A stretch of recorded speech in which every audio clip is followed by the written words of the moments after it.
37. Uma questão de perspectiva.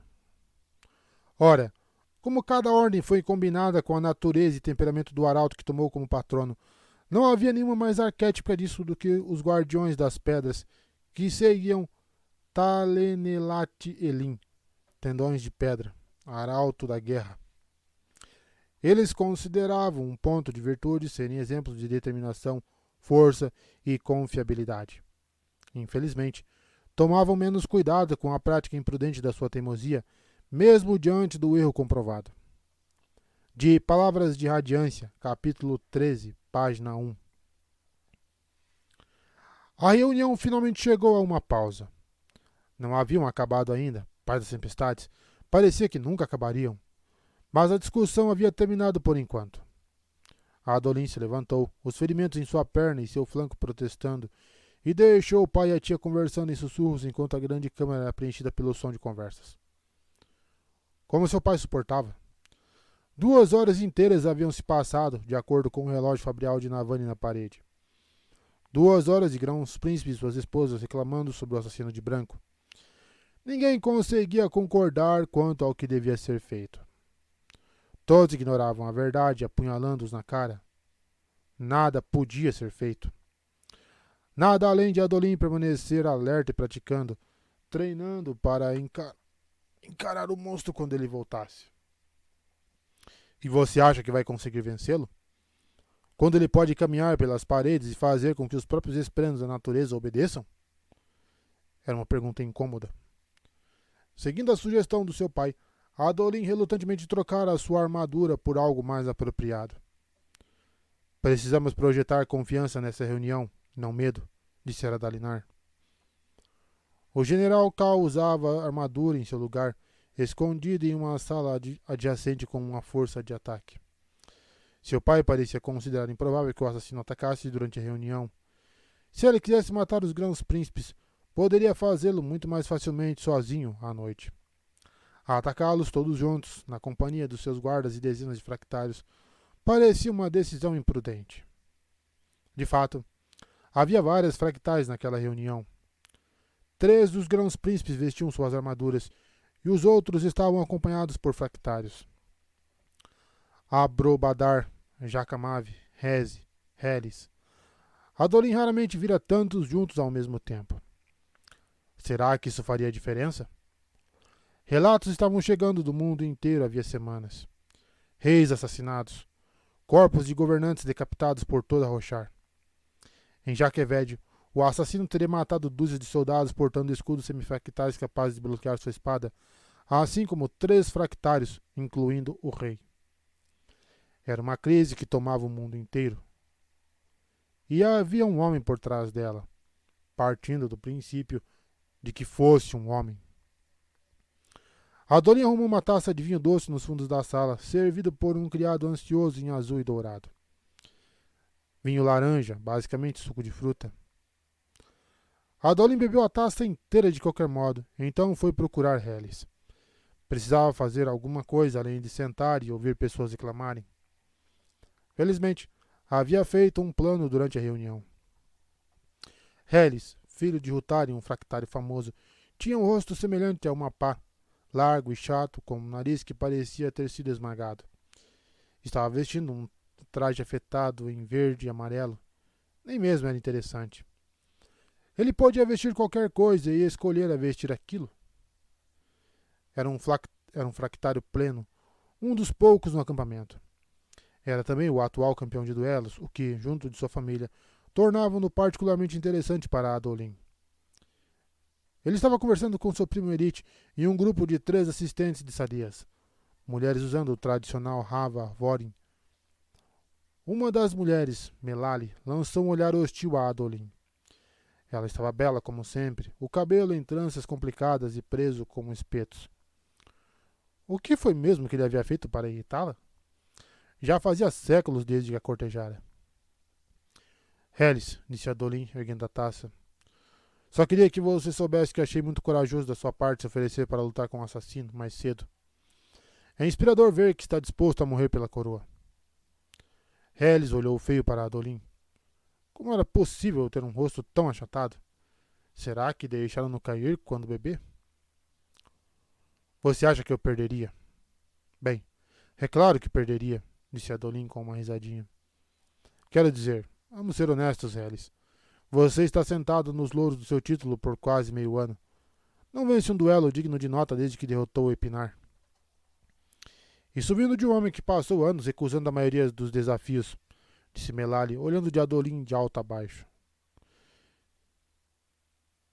Estou surpresa que seu pai tenha permitido que você viesse conversar. Ele não tem medo de que possa se machucar? Bom ver você também, Melali, respondeu Adolin. Como está sua irmã? Fora do seu alcance. Eita porra. Ah, claro. Então foi isso que ele havia feito. Um erro honesto. Caralho, velho. 2 irmãos ao mesmo tempo, hein? Helis, disse Adolin. Você alega que enfrentaria esse assassino, mas está com medo de duelar comigo? Harry abriu os braços, uma mão segurando um cintilante copo de vinho vermelho. É o protocolo, Adolin.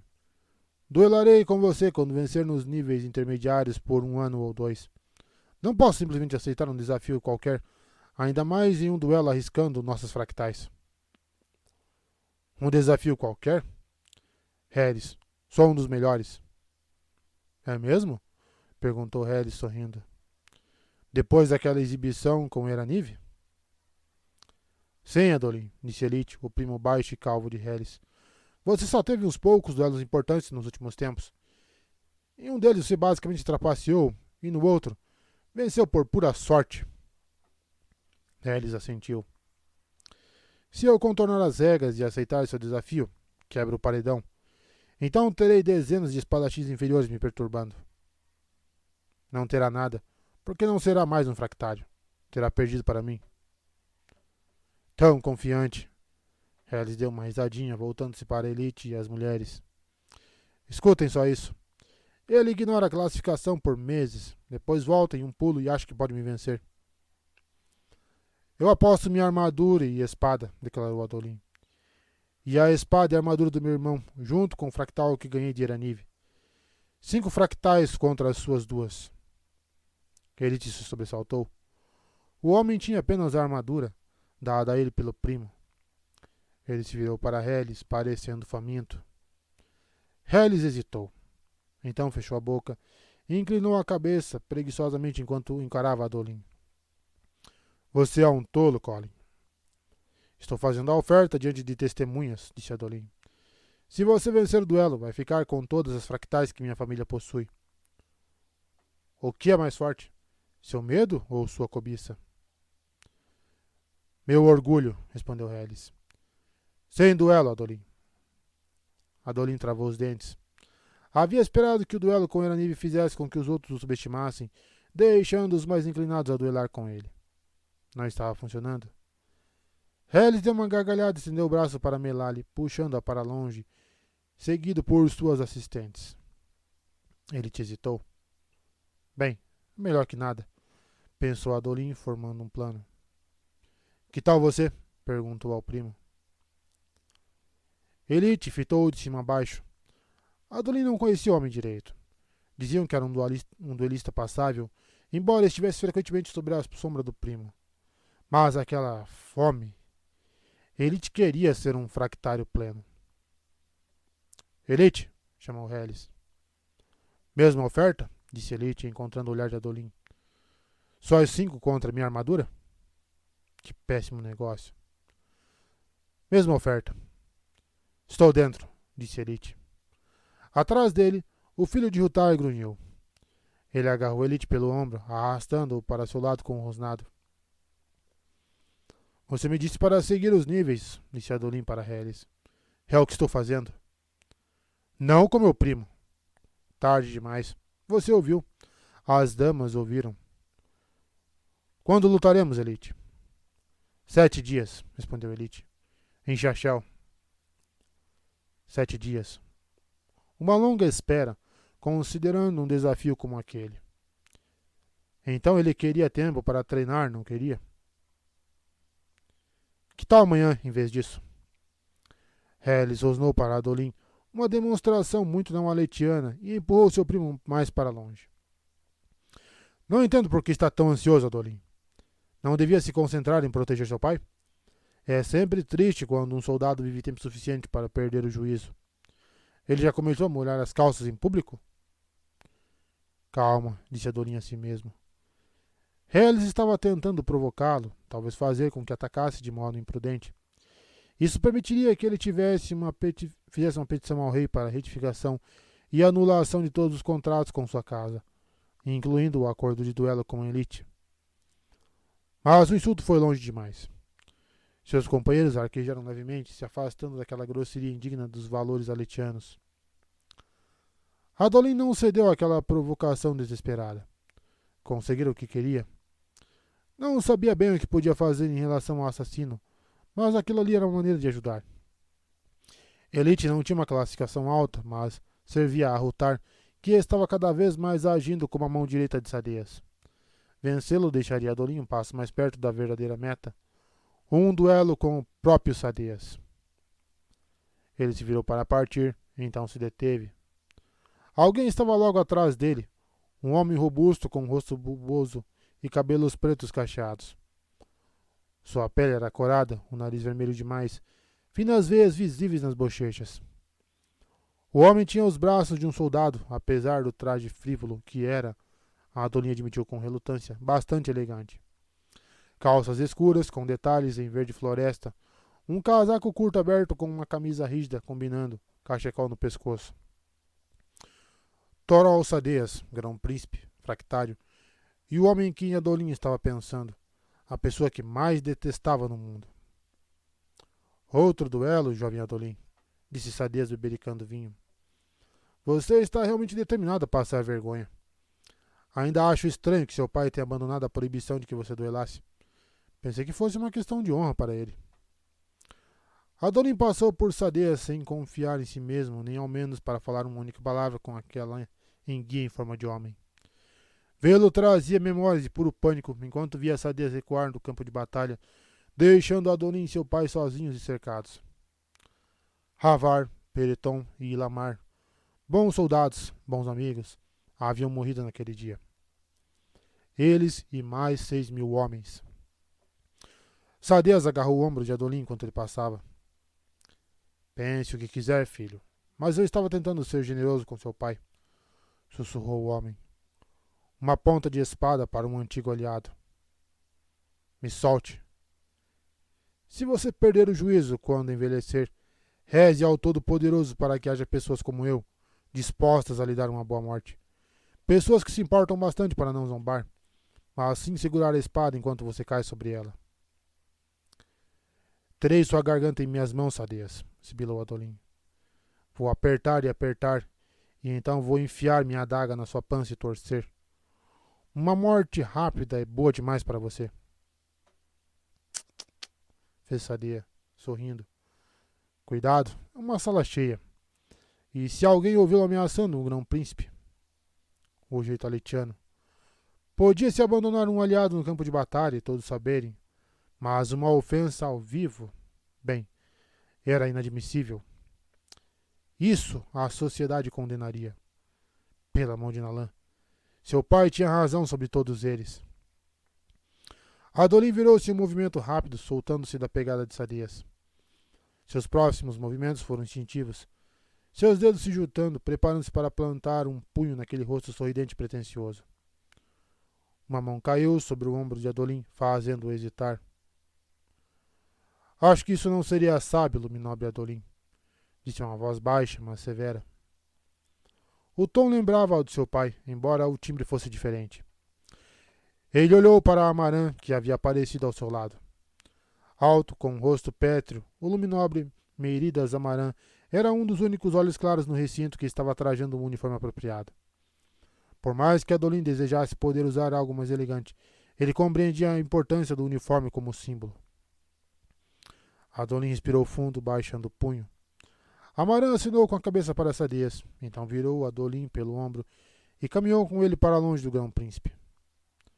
Não deve deixar que ele o provoque, Vossa Alteza, disse Amaran em voz baixa. Ele vai usá-lo para envergonhar seu pai, se puder. Avançaram pela sala cheia de pessoas conversando. Bebidas e petiscos haviam sido distribuídos. A curta pausa da reunião tornara-se uma festa completa. Não era de se surpreender. Com todos os importantes olhos claros ali, as pessoas iam querer fazer contratos e conspirar. Ricaço sempre sendo ricaço. Por que você permanece com ele, Amaran? Ele é meu sucerano. Sua posição permite que escolha um novo sucerano, pai das tempestades. Você é um fractário agora. Ninguém o questionaria. Venha para o nosso acampamento. Junte-se ao meu pai. Ao fazer isso, eu criaria uma divisão, sussurrou Amaran. Enquanto permanecer com Sadeas, posso ajudar a vencer distâncias. Ele confia em mim, assim como seu pai. Minha amizade com os dois é um passo para manter este reino unido. Sadeas vai traí-lo. Não. O grão-príncipe e eu nos entendemos. Nós pensávamos a mesma coisa. Então ele nos traiu. A expressão de Amaran tornou-se distante.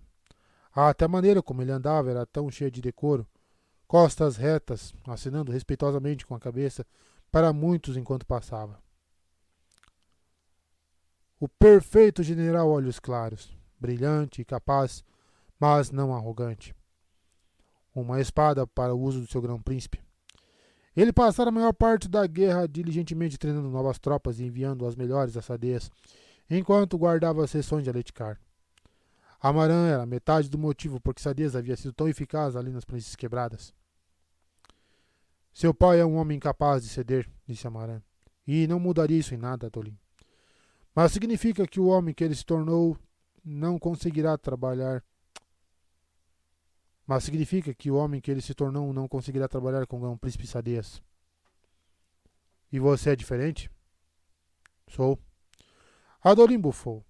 Amaran era um dos melhores do reino, um homem com uma reputação imaculada. Duvido. Sadeas e eu concordamos que os meios escolhidos para alcançar uma meta honrada podem ser desagradáveis. Seu pai e eu concordamos na meta a alcançar. Uma Aletikar melhor. Um lugar sem toda essa disputa. É uma questão de perspectiva. Ele continuou a falar, mas Adolin se pegou distraído. Já ouviram bastante daquele discurso do seu pai. Se Amaran começasse a citar o caminho dos reis, provavelmente gritaria. Pelo menos. Quem era aquela? Lindos cabelos ruivos. Não havia uma única mecha preta neles. Um corpo esguio, muito diferente das aletianas cheias de curvas. Pele pálida, quase parecia uma china, combinando com olhos azul claros. Um leve sotaque de sarda sob os olhos, dando a ela um ar exótico.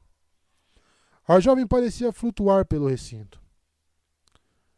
A Adolin se virou, observando-a passar. Ela parecia tão diferente. Pelos olhos de Ash, Amaran riu. Ainda está nessa? A Adolin desviou os olhos da garota. Nessa o quê? Distraindo-se por toda a mocinha dançante que passa. Você precisa se estabelecer, filho. Escolha uma delas. Sua mãe ficaria mortificada se descobrisse que ainda está solteiro. Jasna também é solteira. Ela é uma década mais velha do que eu. E isso se ainda estivesse viva, como tia Navani acreditava. Sua prima não é um modelo ideal nesse assunto. O tom dele insinuava mais, ou em qualquer assunto. Olhe para ela, Amaran, falou Adolin, virando-se e espiando a jovem aproximar-se de seu pai. Aquele cabelo. Já viu um tom tão profundo de vermelho? Vedena, eu aposto. Sangue de papaguampas.